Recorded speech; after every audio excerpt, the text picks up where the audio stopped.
And God said, "Let there be shooters." Oh hey, what's up? Thanks a lot for tuning in to another episode of Let There Be Shooters. Now the majority of shooters take place either in space or up in the sky. So what are those of us who are afraid of heights supposed to do when it comes to shooters? Because we want to enjoy them, right? Well, I got the answer for you. I'm going to do things a little different this time around, and I'm going to showcase 3 ground shooter games. So shooters that take place on the ground. I apologize, I've been having technical difficulties ever since a power outage last night, so please bear with me. So the first ground shooter that we're going to cover is a classic. It's a Western. It's by Capcom. It's Gun.Smoke. In the 80s, Capcom was known for releasing some of the most insanely brutal arcade games out there. From the monster-plagued Ghosts and Goblins to the unforgiving Trojan, these arcades munch through quarters like necrotizing fasciitis eats through flesh. But quite possibly the most difficult of all was a Western shooter titled Gun.Smoke. Not to be confused with the oldie TV show of the same name, Gun.Smoke slightly resembles another Capcom title, Commando, with the main difference being that in Gun.Smoke, the screen scrolls continuously like a vehicle-driven shooter such as 1942. In it, you play as an unnamed cowboy up against a ruthless family of murdering bandits, the Wingates. The game was different than most shooters as you had the ability to fire your guns in multiple directions, filling numerous baddies with hot lead. But damn is this game relentless. Enemies and bullets come at you from all angles, and is one of the most, if not the most difficult arcade game I've come across. It is simply punishing. Of course, it wasn't long before Gun.Smoke was ported to the NES in 1988, and thankfully changed things up a bit from its arcade counterpart. The setting is in the town of Hicksville. You know, that old western town that the Japanese envisioned the typical American cowboy frequented, where a ruthless gang known as the Wingates rule over the good people with an iron fist. The townsfolk live in constant fear under the tyrannical thumb of the Wingates, and resistance is futile. But then one day, the town's saving grace appears as a bounty hunter named Billy Bob strolls into town with the sunset at his back. With a bounty to collect on each of the Wingate's evil bosses' heads, Billy Bob sets out to enforce justice and return peace to the besieged people of Hicksville. Gun.Smoke begins by displaying the title for each stage, along with a wanted poster of the boss for that particular level, along with his bounty. As a kid, I always appreciated the detail put into these characters' faces on the wanted poster, with each bandit uglier than the last. Capcom always did have a knack for employing some pretty colorful foes. Just like in the arcade original, the screen constantly scrolls up, and Billy Bob can fire his gun to the left by pressing the B button, right by pressing A, and dead center by pressing both A and B at the same time. So let's get this out of the way right now. I highly recommend playing Gun.Smoke with the turbo controller, otherwise, you're gonna have a bad time. While there are special weapons to purchase throughout the game, some of which will undoubtedly save your ass on numerous occasions, your best weapon will always be the default with turbo fire. Let me explain. You come across certain townsfolk within each stage selling you invaluable wares. These items can be purchased with your score, which is your currency in Gun.Smoke. Several weapons can be bought, such as a shotgun, which fans pellets at the opposition, though has very limited range, the Magnum, which is a much more powerful version of the default gun and does a number on bosses, a smart bomb, which if equipped, kills everything on screen when you take a hit, which would otherwise kill you. These are essentially extra lives. And then there's the machine gun, which is basically your default gun with rapid fire, hence the recommendation of a turbo controller.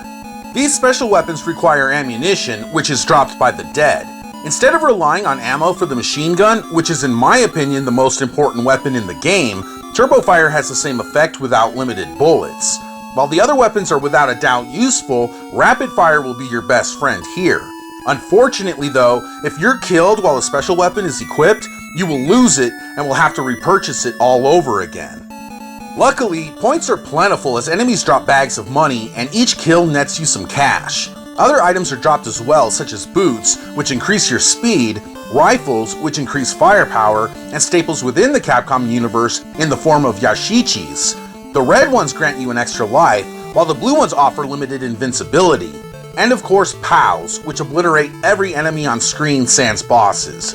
There's even a horse that you can ride which increases your walking speed and allows you to take 3 additional hits of damage. I recommend buying a horse during each stage, as your faithful nag won't carry over from level to level. Most of these items can be uncovered by shooting the many barrels littered across the plains, but you'll also come across cow skulls which will negatively affect Billy Bob, dropping his speed and firepower by 1 unit. But quite possibly the coolest items to locate are the wanted posters hidden in each stage. In order to even encounter the final boss of each level, the wanted poster which graces their ugly mug must first be obtained, otherwise the level will keep repeating in an endless loop until the invaluable parchment is in hand. As a kid, half of the fun for me was finding these wanted posters like Easter eggs. Of course, I have their locations memorized now, but back in the day, I had such a blast looking for them. Usually hidden near barrels, the seemingly empty space where the posters are hidden will make the same sound your bullets make when hitting a barrel. If you hear this sound, you know you've struck oil. There are also hidden yashichis which can be uncovered in the same manner. But not to fear, if you're unable to locate the hidden wanted poster for that particular stage, you can always purchase one from the townsfolk for a cool 20 Gs. Youch! Capcom was known for adding extra elements to their arcade adaptations, and the hidden wanted posters in Gun.Smoke just may be my favorite of the extras that were thrown into their numerous NES arcade-to-home ports. Since the NES version was scaled down to 6 stages from the arcade original's 10, this is a welcome nuance that adds a bit more challenge to an already skill-demanding game.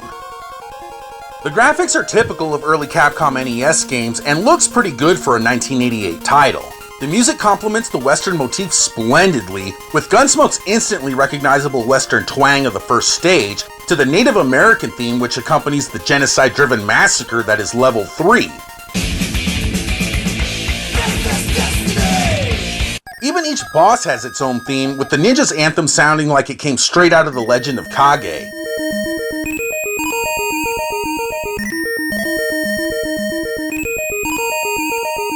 The soundtrack has that early Mega Man and Bionic Commando sound that I absolutely adore, during a time that I felt Capcom was at their near peak in regards to making 8-bit music.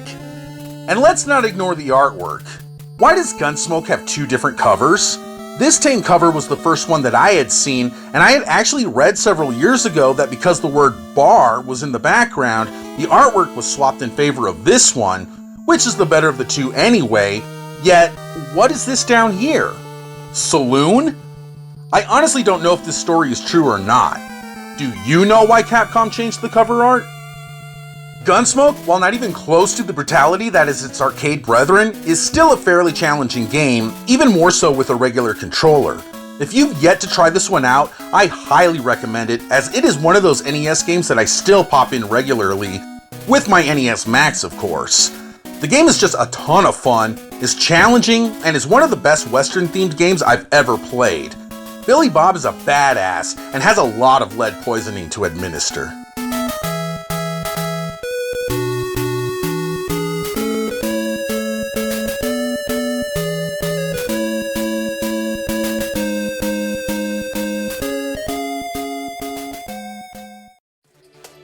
So Gun.Smoke is a classic. Surely the Sega Genesis doesn't play second fiddle to anybody. What the hell is going on? It's like some kind of black magic. Kind of like the magic found in Elemental Master, a ground shooter for the Sega Genesis made by the creators of the Thunder Force series. Let's check it out. Many years ago, the good King Lorelei, with the help of a young scholar named Yunos, banished an evil group known as the Harvesters of Yira to the dark dungeons beneath the city after an attempt to overthrow the kingdom. Using the power of the elements, Yunos was able to imprison the followers of Yira, and peace was restored to the kingdom. Yuno, confident that his liege had nothing to fear what the Yira can find, left the kingdom to continue his schooling. But several years later... The Yira! Now it's time for me to put an end to your evil ways! Ha ha ha ha! You're ambitious, but you will never defeat me! Enough talking! Let's fight! First, I have a little surprise for you. Look at my face. I can't believe it. Long time no see, Layden. Can you really be Roki? It's impossible. But it is true, Layden. Your brother Roki entered another world and became a new man. Yira, Lord of Darkness. No, this can't be true. Join me. Let's work together and we can conquer the world. You are a fool. The only fools are those who try and stop me now. Is this truly what has become of my brother? I have no time to waste on you. We will meet again. If you live that long. Roki, please wait.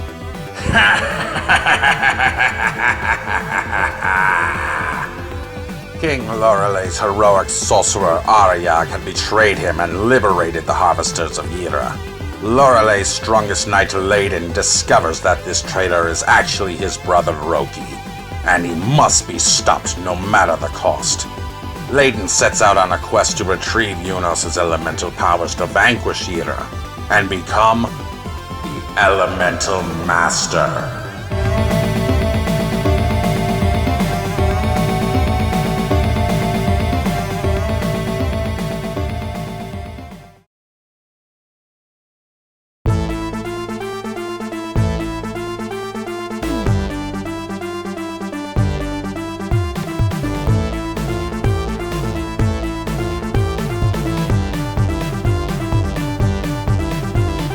In 1990, Technosoft unleashed Elemental Master in Japan for the Sega Mega Drive. It wasn't until 3 years later, published by Renovation, that Elemental Master arrived stateside amongst a plethora of shooters already available for the Genesis. In the same vein as Technosoft's earlier space shooter Thunder Force 3, you begin the game with the choice of selecting one of 4 stages as your starting point. Each stage relinquishes a new weapon or element to assist Layden on his crusade. Elemental Master scrolls upward automatically, just like Gun.Smoke, with the ability to fire both in front and behind you. The HUD on the right displays Layden's health bar, with each hit of damage sustained draining 1 unit until death. Then it's game over. Luckily, there are many power-ups to collect along the way, including a crystal which encapsulates Layden in a protective shield, allowing for 3 additional hits of damage, magic rocks that restore 2 units of health, a mirror that multiplies Layden by 3, increasing his firepower, and the mysterious medicine, which adds an additional unit to Layden's health bar. Unfortunately, when you die and continue, your life bar reverts to its default length. Enemies attack from all sides of the screen, requiring quick reflexes and memorization. Knowing when and where enemies will appear is paramount in succeeding in Elemental Master, and even then the game can be brutally difficult. When Layden absorbs a hit, a small flash indicates damage has been taken, but oftentimes the action is so intense that it's sometimes difficult to discern that your player is even being hurt. On top of that, there is barely any grace period between hits like in most games, so that before you know it, a single enemy or environmental hazard can swiftly end your life. This can be frustrating, but eventually you'll just have to get used to it. In addition to a multitude of bloodthirsty monsters hungry for flesh, the environments are littered with traps to avoid, such as flames sprouting from the crevasses in the earth, pools of lava, and tight corridors to squeeze through. And if you think Winnie the Pooh had a blustery day, that ain't shit compared to the howling gusts that you have to push through in the wind stage. But things get a lot more manageable once you begin obtaining the elemental powers. Like I mentioned before, finishing each of the first 4 stages rewards you with a new elemental weapon to select from. The wind power shoots 3 waves similar to the wave weapon in Thunder Force 3. The earth power fires a slow and narrow projectile, but is extremely powerful and cuts through enemies and walls. The water power fires projectiles in front and on both sides, and my favorite weapon in the game, the fire power shoots in 3 different directions in a spread formation. In addition to regular projectiles, each element can be charged to unleash an ultimate element by holding down the fire button. Are you kidding me? There's no rapid fire? Calm your tits, Rewind. The rapid fire is very similar to the rapid fire mechanic employed by UN Squadron for the Super Nintendo. If you hold the fire button down, you will shoot a short burst of rapid shots before they cease and begin to charge the ultimate element meter. As if this game isn't hard enough, the control scheme makes it that much tougher. With only 3 buttons to utilize, 2 of which fire in opposite directions, the 3rd button cycles through the different elements that you've collected so far. Regardless of which control scheme you choose, this can be a royal pain in the ass, but hey, you just have to make do. I actually used an SNES controller on the Retron 5 for this footage and set the Y and B buttons as rapid front and back shots respectively, set the X and A buttons as my charge shots, and the R button to cycle through my weapons. While this undoubtedly made the game much more playable, it still didn't alleviate the immense difficulty that Elemental Master has to offer. I'm not kidding, this game is tough as nails. It'll make you throw your controller in frustration, Son of a bitch! pull your hair out, and make you cry like a baby. With only 5 continues at your disposal, you'll be restarting the game time and time again. You'll eventually have the first 4 stages down in no time, but it isn't until the 5th, 6th, and 7th stages where you'll be challenged unquestionably. The bosses can seem near impossible at times, such as this dragon from stage 5. Even though I know exactly what he's going to do, I still can't help but get hit at times. The key to becoming the Elemental Master is to not die. Simple, right? When you continue, your health bar is reduced to its default, and even though you can grab more units throughout each stage, it's not the same as having your health bar at its max. Practice makes perfect, and you'll need a lot of it to learn the patterns and weaknesses of each boss. Good luck. While Elemental Master does have the tendency to seriously piss you off, it is at least a pretty game to look at. Technosoft is no slouch and offers some sweet as hell anime-like cutscenes, and the soundtrack kicks some serious ass as well, with the composer of Thunder Force 3, Toshiharu Yamanishi, at the helm. Listen to this!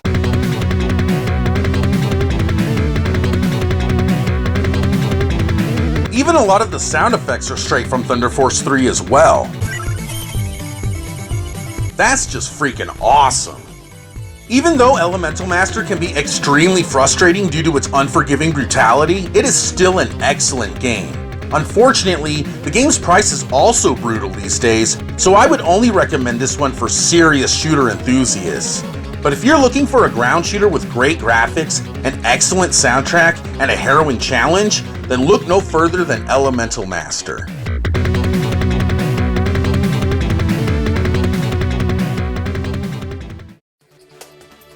And backdoor shenanigans. I mean, come on! Now, Nintendo has done some dirty deeds, and should definitely get checked out at a VD clinic. But in the meantime, let's take a look at Firepower 2000.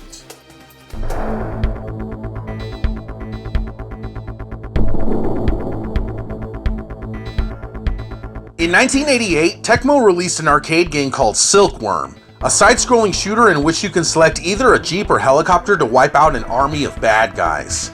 This then inspired a game called SWIV, an acronym for Special Weapons Intercept Vehicles. This vertically scrolling shooter was released for several consoles, including the Amiga and later on the Game Boy Color, and also allows the player to choose between either a jeep or helicopter. It wasn't long before an updated version was ported to the Super Nintendo, 1992 to be exact, simply titled Super SWIV or Firepower 2000 here in the States. Yeah, both names are kinda stupid, which probably deterred players from trying it out. Big mistake. Developed by SCI Games and published by Sunsoft, Firepower 2000? No, not that shitty band Powerman 5000. Firepower 2000 allows you to, just like the aforementioned games, choose between a jeep or helicopter. Since this episode is showcasing ground shooters, we'll mainly focus on the jeep portion of the game. Not to mention, I prefer using the jeep over the helicopter anyway. A secret underground race has stolen top-grade military weapons and vehicles from around the world with the intention of taking over the entire planet. This group of terrorists have employed drones and machines to pilot these stolen vehicles, armed with weapons of mass destruction.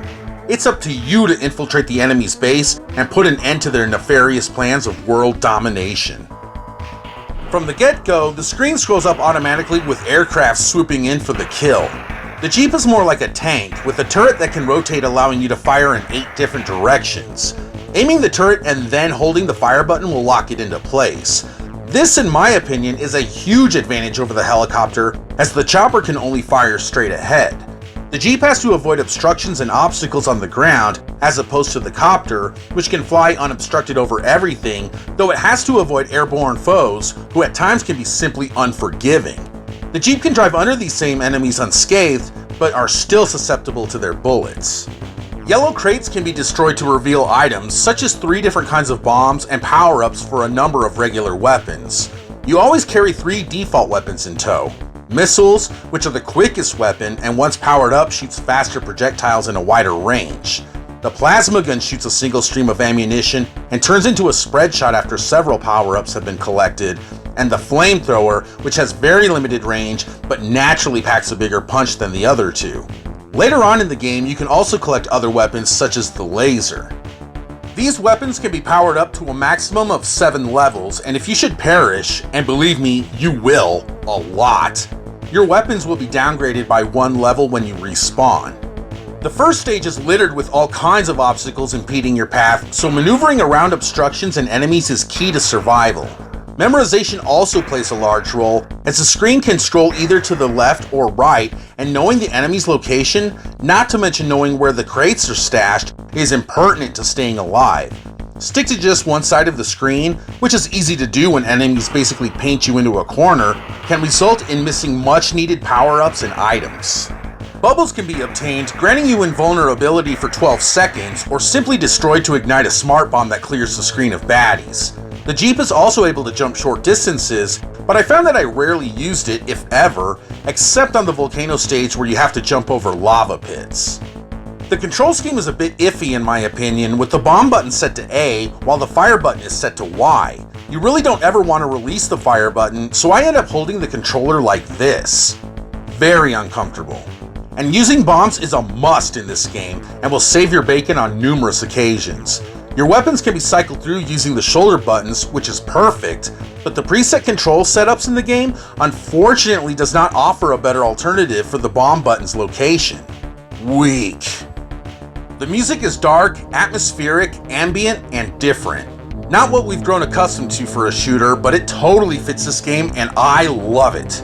25 years later and the music that can be pumped out of the SNES still blows me away. The boss music is even heavily influenced by the original Terminator's score. Just check this out.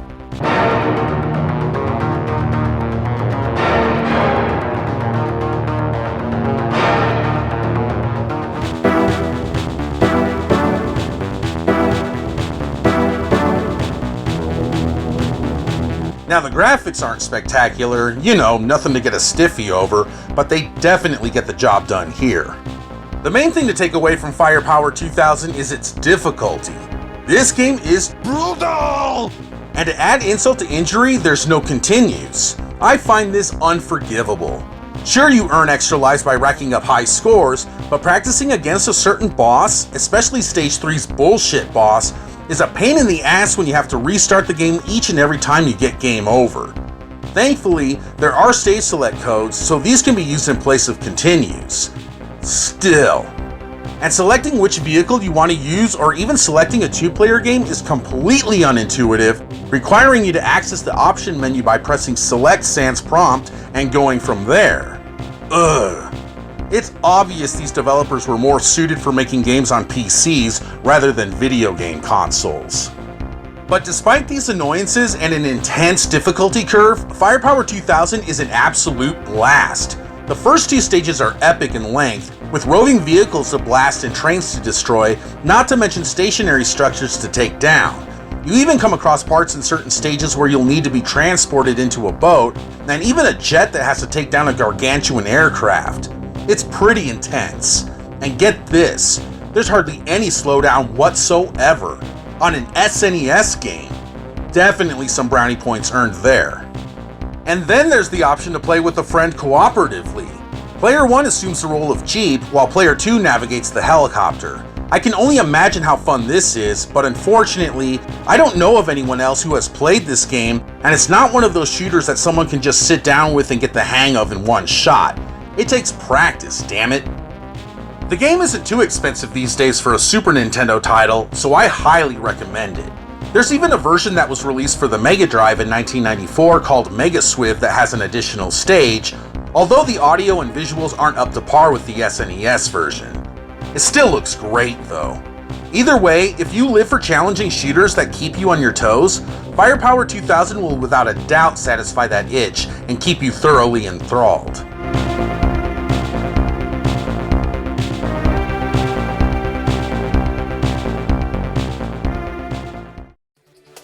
So those are 3 excellent ground shooters that you must check out if you're a hardcore shooter. Masochist, that game is freaking tough. And so is... Okay, this is really weird. Every time I fade out, I catch a glimpse of Purgatory. It's like... And I could definitely use a vacation. Anyway, thanks a lot for checking out this episode. Thanks a lot to that little Rewind Mike for his cameo in this episode. If you want to check out some quality shit, make sure to watch his channel. And until next time, I will catch you all later.